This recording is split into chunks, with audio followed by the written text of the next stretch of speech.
The Bitcoin miners are facing the idea of selling their BTC. We're also going to talk about Ripple schmoozing up with the CFTC. Will that help XRP? We'll talk price at the end, along with a member of the Reform UK Party. Owning I say lots of naughty things, so here's your warning.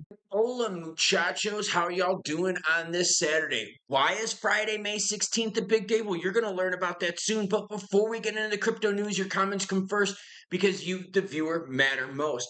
Texas Tim says, you the man keeping it real. You join my short list of monthly essentials. Klaus, Amazon Prime, Netflix, and Apple Music. Well done. I love being in that list. All right, Modern Creep says, I'm hoping the regs come sooner than April, but I'm also not in a hurry. Just means I can keep stacking. The regs, everyone, 100 days from that meeting where they said they would have Senate approval, House approval would be Friday, May 16th, all right? So let's keep that date in the back of our minds. Friday, May 16th. Doc Bond says, probably doesn't matter to you all, but it matters to me. I mildly accused Klaus of bias, and he, believe it or not, corrected me without cussing at me. That he is reporting the news. Sorry for accusing you of working for Ripple. I thought he was a fundamental and technical analysis type. I hope to tell this thing, Moons. Got a pretty good sized bag. Yeah, no, I bring you the news whether it's good or bad, happy or sad. In fact, I think David Schwartz is a complete fucking moron. What has David Schwartz done to help out XRP? In fact, I've even been critical of Ripple going, yo, you guys remember when you did the liquidity hub and you excluded XRP? Oh, and you remember when you got clarity from the courts and you still didn't add XRP to it? Yeah, I bring you the news, good or bad, happy or sad. Tiger Man says, glad you called out BitBoy. He lied so many times about the SEC case being over with XRP, and he showed so many tokens getting newbies like me to buy only after to dump it right after. I've learned a lot in the last 4 years. That is why I watch your channel filled with pertinent info mixed with humor instead of lies and greed from other channels. Let's take XRP to the moon. Oh my God, how many times did we hear BitBoy say, oh, well, I have inside information that I... No, he just used people for views, and it just totally just ruins the whole industry, right? The whole hopium copium bullshit. Ready? Let's do some heat map and talk some news. Bitcoin's in at 95,884. ETH is 2597. ETH has just been like one of the worst performers in the crypto market. It didn't pump with the alts, and it sure as hell didn't go up with BTC, but yo, it's going down with everything. BNB's at 594. Look at ADA. ADA broke 70 cents and now is sitting at 68.8. XRP at 239. We're going to talk XRP. The reason we're going to talk about it is because Brad Garlinghouse is on the CFTC's crypto forum. And come on, if you were put on a crypto forum, wouldn't you be like, yo, maybe we should start talking about, XRP and RLUSD? You get my point here? Yeah. All right, 100 days, May 16th. Like I said, keep it in mind.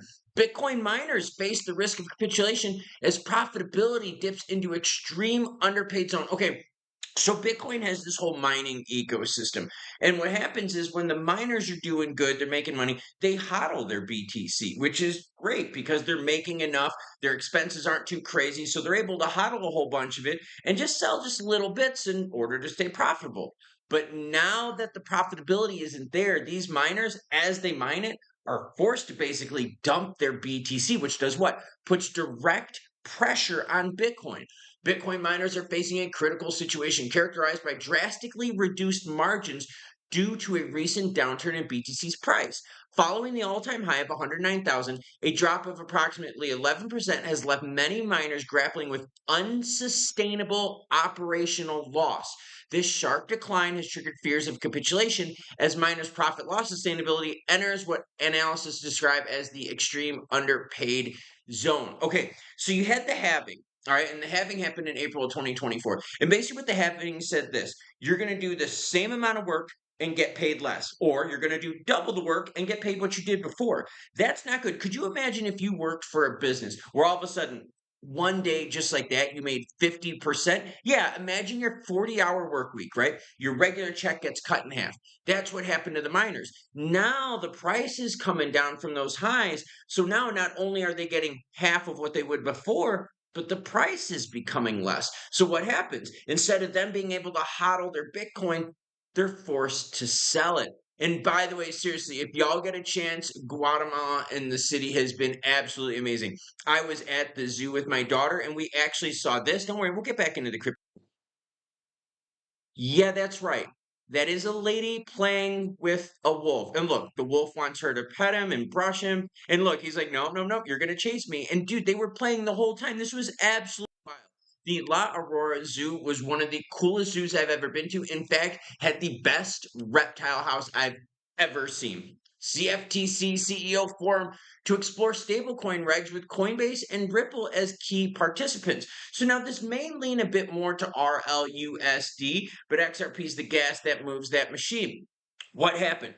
Caroline Pham announced that they are going to have a CEO forum to help shape crypto regulations. It's expected that the CFTC is going to be ones that take stable coins, okay? And they may take some cryptos like utility tokens, which again goes back into the XRP, getting out of the SEC, going to the CFTC thing. This is what Pham said. I'm excited to announce this groundbreaking initiative for U.S. digital asset markets. The CFTC is committed to responsible innovation. I look forward to engaging with market participants to deliver on the Trump administration's promise of ensuring that America leads the way on economic opportunity. The CFTC has extended invitations to major players in the crypto industry, including representatives from Circle, Coinbase, Crypto.com, MoonPay, and Ripple. Brad Garlinghouse was the one that they invited. This collaboration within the regulatory sandbox concept will enable discussions around surrounding the potential new policies that could significantly shape the future of tokenized non-cash collateral, mainly focusing on stablecoins. That is really good. Think about that.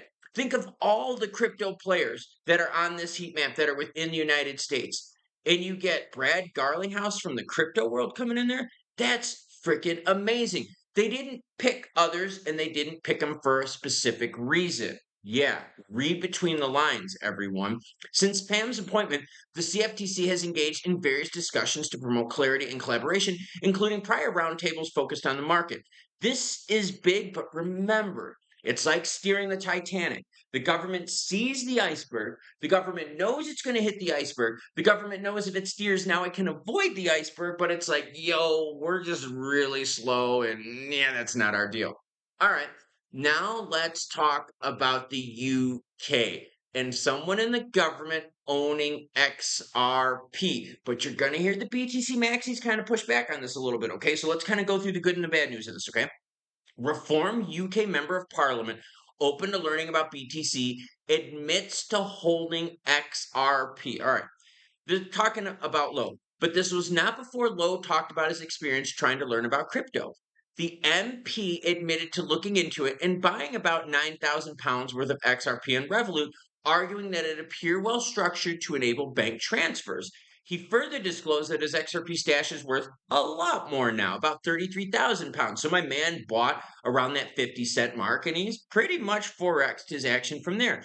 Unsurprisingly, McCormick was quick to convince Lowe against investing in XRP, accusing it and every other crypto except Bitcoin of being a scam.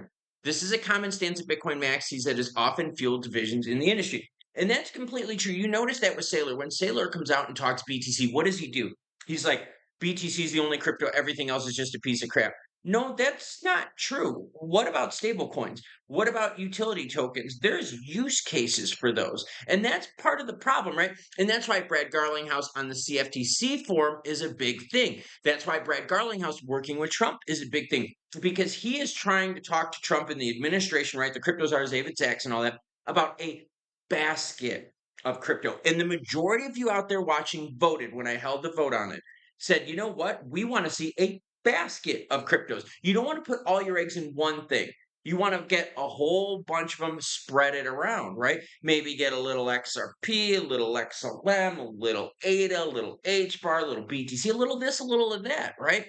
The whole idea of going deep into BTC is very dangerous, especially if you go only into BTC. So what happens if it benefits other countries out there? You get my point with this? And if you want US crypto going forward to be strong, wouldn't it make sense that your basket includes US based crypto? All right. Big news for XRP. Ripple's RLUSD is coming to Japan's largest bank. And again, how many channels out there told you, oh, they're going to be using XRP? Blah, blah, blah. No, no, no. Again, it's just people lying to you to get the views. I don't do that. Remember, I bring in the good news, bad news, even with the price action. I tell you, hey, this kind of sucks. This is a poop sandwich, and so forth. That's why I hope you hit the subscribe button so that you see what I'm trying to do here, right? Trying to bring goodness. I'm trying to bring faith and good action to crypto news. SBI Holdings is a long-standing supporter of Ripple and its native cryptocurrency XRP. The company holds a significant stake in Ripple Labs and has actively promoted the adoption of XRP in various services. In collaboration with Ripple, SBI has facilitated international remittance services using XRP. That's really cool. Targeting countries such as Vietnam, Philippines, and Indonesia. This partnership has enabled faster and more cost-effective cross-border transactions. Okay, I'm highlighting this and then we're going to get into the juice. Reason I'm highlighting this because think about it. When the CFTC is meeting with these different execs out there, they're not going to hear from these execs. BTC is the only one, everything else sucks. No, what they're going to hear is, hey, look, some of this stuff is used for payments. Some of this stuff is used for store of value. Some of this stuff is utility and gas. Some of this stuff is stable coins. And that's what we want. We want the widespread view on crypto. The whole BTC or bust thing, that's not healthy at all, everyone. Well, let's keep learning. All right. Building upon its existing relationship with Ripple, SBI is now set to incorporate RLUSD, Ripple stablecoin pegged to the US dollar. Additionally, SBI is partnering with Circle to integrate USDC. What we're hearing from the United States government and other governments from across the globe is that they're going to go and they're going to regulate stablecoins first. It's super easy to do, right? Stablecoins, you either have them backed one-to-one by this, this, and this, or you've got some algorithmic based ones, right? Remember Luna and how people were able to like break Luna and kind of break that whole algorithm and send it into the death spiral where Luna had to buy more, but then as it bought more, it was worth less. And then it had to buy more. Like, yeah, and it just killed itself, right? So having stables over here that are one-to-one backed by cash equivalent, short-term securities, all that kind of stuff, right? Treasuries, bonds, all that, that is easy to regulate. And now you're starting to see that in other countries. SBI VC Trade is a subsidiary of SBI Holdings, pursuing registration as an electronic payment instrument service provider to facilitate this consolidation, awaiting regulatory approval. Now, why is this big? Because number one, it's helping out the Ripple ecosystem, RLUSD, ODL, and so forth. And remember earlier, I brought up the whole idea of, remember Ripple's liquidity hub and how we were all pissed that they never added XRP? Okay, that's my point. Good news and bad news. But the good news here is you're having another big player out there in Japan say, you know what? We want to get on this action. We see the utility and use case for it, and we want to go ahead. So now let's swing it on over to price action before Hecklefish peas in our Cheerios. Overall, the market right now volume is holding actually fairly steady, but I think a lot of you out there are expecting what? A little bit of a lull with the Super Bowl as all of a sudden the same demographic that's into crypto is into the Super Bowl stuff is probably going to be chilling out with the trading, and we're expecting volume to go down tomorrow. If it doesn't, that would be a very good sign. Currently sitting at 131 billion in volume. XRP is currently at 239. Now look at this column right here. Okay, this is the 7-day percentage column. It's all red. It is all red, everyone. So don't look at this as being like, oh, this is bad for XRP. Oh, this is bad for Solana. Oh, no, it's bad for everyone right now. Everyone is taking a bite out of the poop sandwich because the crypto market wants hot news 24/7. And by hot news, they just want bonkers hot news. Why?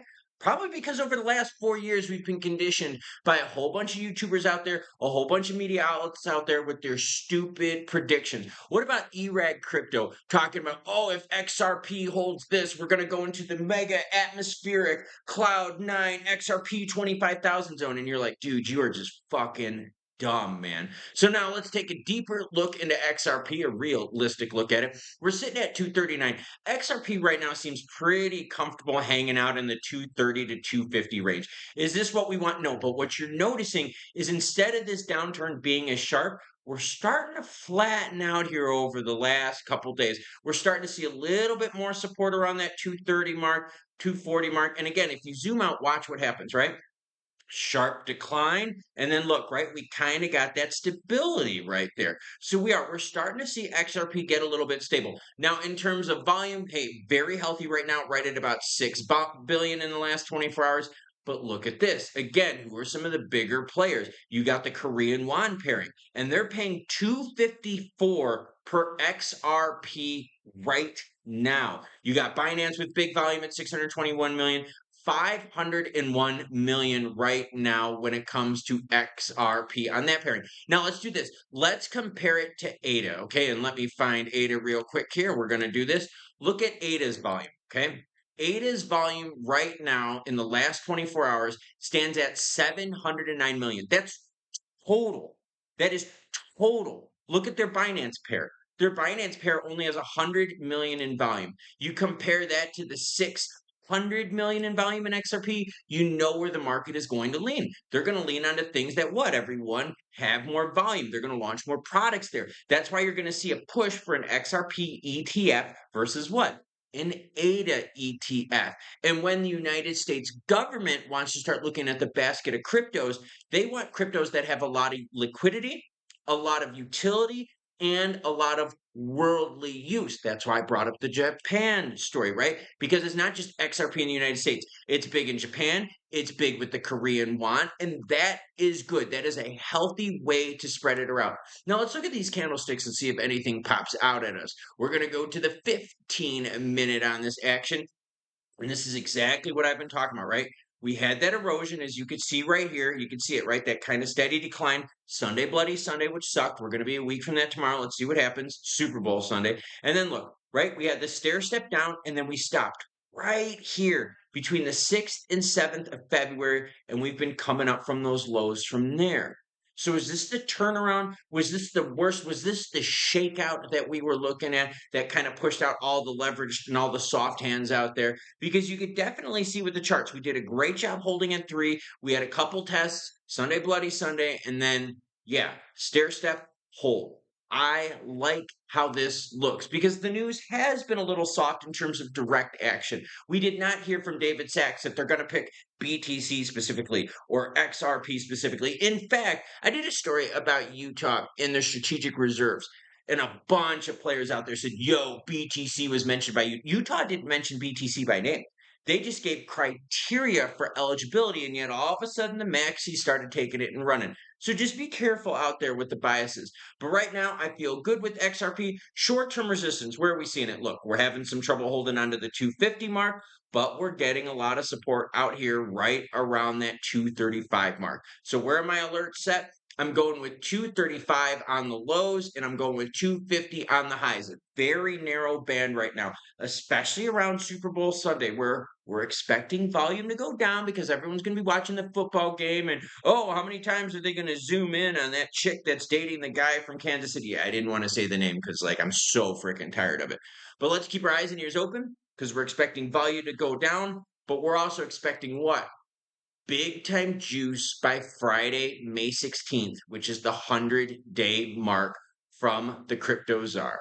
And for real, if you ever get the chance, come hang out in Guatemala City. The people have been amazing. Went to the botanical gardens. It was freaking cool. Had a really cool dinner that I'm going to share with you in a future video. Even met a fan. I'm going to share that with you in a future video as well.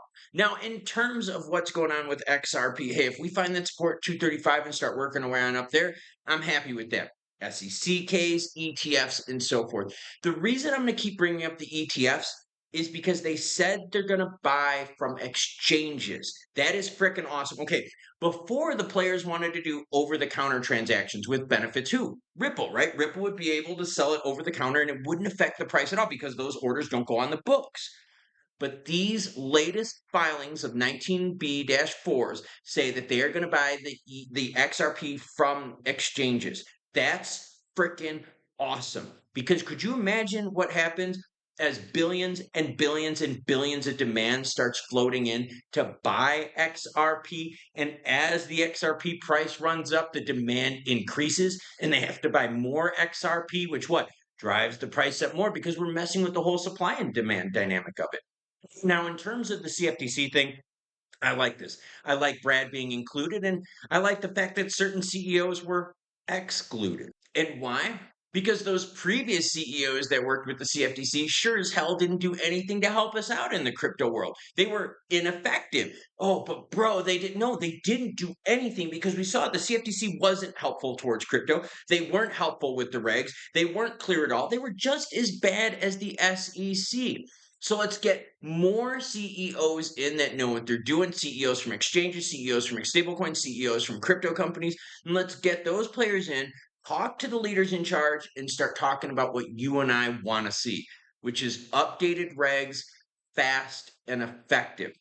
Now, talking about the UK member that had XRP, really cool. But you saw what the story was about. The story, again, was about the BTC maxes out there saying, yo, it's BTC or bust. That is very dangerous talk because you know what? You don't put all your eggs in one basket. No, you spread it around. I've seen your comments. The majority of you out there own a bunch of different cryptos. Why? So you spread your risk and reward out, right? You don't want to sit there and take those chances. Would you want your government doing that? No, hell no. In fact, the strategic reserves right now for most countries got some gold, got some silver, they got some oil, they got some other commodities, they've got treasuries, they've got all sorts of stuff, and it helps them spread their risk around, and that's the smart play. So let's hope these CEOs have the proper influence, because like we've seen, Brad Garlinghouse and others rubbing shoulders with Trump. Let's just hope they actually make it happen because me, just like you watching, we're tired of all the over promising and under delivering. We're tired of all the fake news where it's, oh, XRP to 10,000 by Friday with the thumbnail like this. Oh my God. Oh, I've got inside news that the case has been settled. Meanwhile, see, I'm not wearing my watch because I'm charging it right now. Oh, 4 years ago. Oh my God, I've got inside information that XRP said. All that bullshit out there that does no use for us at all. That's why I'm bringing news, whether it's good, bad, happy, or sad. Make sure you hit the subscribe button. It's free. Come on now. It's free. Where else can you do something that supports someone for free? Drop me a comment, whether you like me or hate me. Doesn't matter. Either way, they help the algos. And of course, what everyone? Choo choo bitches.